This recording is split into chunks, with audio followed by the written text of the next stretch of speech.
ख्वाह में जो अली अमीन गंडापुर साहब की हुकूमत है, अभी तक जो कारकर्दगी है उनसे आप मुतमईन है क्या? खैबर पख्तूनख्वा की अवाम मुतमईन है उनसे?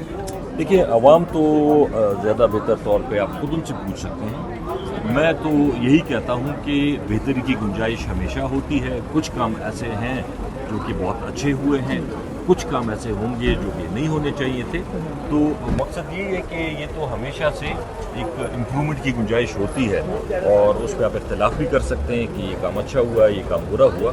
तो वो एक सिलसिला चल रहा है। अल्लाह करे कि मज़ीद हमारे लोगों ने हमें वोट दिया है कि हमारी हुकूमत अच्छा डिलीवर करे और आवाम को सहूलियात मिले, उनको रिलीफ मिले। सर, कौन कौन से ऐसे काम है जो आप समझते हैं कि नहीं होने चाहिए इस हुकूमत में? देखिए, जो काम है वो मैं पार्टी के अंदर पे प्लेटफॉर्म पे ज़रूर बताता हूँ, लेकिन पब्लिकली या मीडिया पे मैं वो बातें नहीं बताना चाहता जिससे इख्तिलाफ बढ़ता है। सर, कहा जा रहा है कि वानी चेयरमैन से जेल में किसी बड़ी शख्सियत ने मुलाकात की है, बेगडोर पे मुज़ाकरात भी चल रहे हैं, तो जिस तरह की खबर है सर आपके पास? मुझे एग्जैक्टली तो नहीं पता, वो तो एक न्यूज़ मैंने भी देखी थी। लेकिन अगर मैं तो ये बात हमेशा कहता हूँ जब से ये जंग ख़त्म हुई है कि जंग तो ख़त्म हो गई, अल्हम्दुलिल्लाह हम जीत गए, पाकिस्तान को अल्लाह ताला ने बर्तरी दी, इज़्ज़त दी, इंडिया ज़लील हुआ।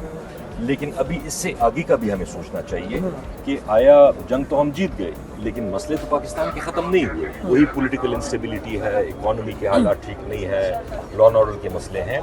तो अभी ये हुकूमत की रिस्पॉन्सिबिलिटी बनती है कि वो कम अज़ कम आगे आए, वो पॉलिटिकल लीडर्स से बातचीत करे, अपोजिशन से बातचीत करे, रिलीफ दे उन लोगों को जो कि इस वक्त सियासी तौर पे उनके ऊपर केसेस बनाए गए हैं। इमरान खान साहब हैं, क्योंकि एक मसला तो हल हो गया, लेकिन हमने आगे भी जाना है ना। ये तो नहीं है कि बस हम जंग जीत गए हैं और बस पाकिस्तान के सारे मसले हल हो गए हैं, वो तो अल्लाह का शुक्र है हो गया, लेकिन अभी उससे आगे का सोचना चाहिए। उसमें मेन रिस्पॉन्सिबिलिटी किरदार हुकूमत को अदा करना है ये पॉलिटिकल सिचुएशन को ठीक करने के लिए, ताकि रोज़गार बढ़े, टैक्सेस हुकूमत को मिले और उन्हीं पैसों से आवाम के लिए कोई बेहतरी के काम किए। सर, एहतजाज की बात हो रही है, इस्लामाबाद की तरफ आने की बातें हो रही है, आप समझते हैं कि ये एहतजाज माजी के एहतजाजों की तरह होगा, इसमें कोई नई हिकमत अमली बनाई जाएगी? देखिए, इसमें जो हमसे पिछली दफ़ा गलतियाँ हुई हैं, हम कोशिश करेंगे कि वो गलतियाँ ना हो। जैसे कैसे?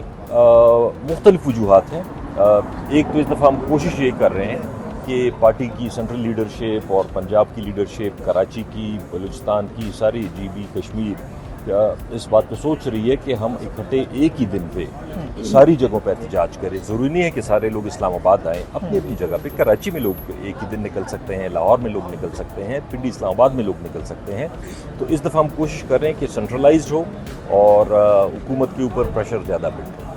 सर, तो इसके लिए कोई प्लानिंग जो है वो कर रखी है? लोग निकलेंगे माजी की तरफ? वो हो रही है, इसी के लिए हम प्लान कर रहे हैं ताकि कोऑर्डिनेटेड एफर्ट हो और मिलजुल के सारों की लीडरशिप से एक मीटिंग हुई भी है, मज़ीद मीटिंग्स होनी है। हम जल्दी में ऐसे कोई नहीं करना चाहते कि जी हम फिर से कहें कि जी KP से लोग आ जाएं और फिर वही काम हो, यहाँ पे गोलियाँ चले, यहाँ पे 5000 वर्कर गिरफ्तार हों। हम चाहते हैं कि एक प्रॉपर प्लानिंग के जरिए काम किया जाए ताकि हमें कामयाबी मिले। सर, आखिर सवाल करूंगा, स्पीकर और वज़ीर-ए-आज़म के खिलाफ कोई तहरीक अदम एतमाद ला रहे हैं? सर, कंफर्म नहीं है अभी, लेकिन ऑप्शन एक है। हम तो अपनी तरफ से हर महाज पे, चाहे वो असेंबली है, चाहे वो अदालतें हैं, चाहे वो रोड है, हर जगह पे अपनी कोशिश करते रहेंगे कि हुकूमत के ऊपर प्रेशर डाला जाए। तो ये भी एक ऑप्शन है जो कि हो सकती है, कंफर्म अभी नहीं। Thank you so much.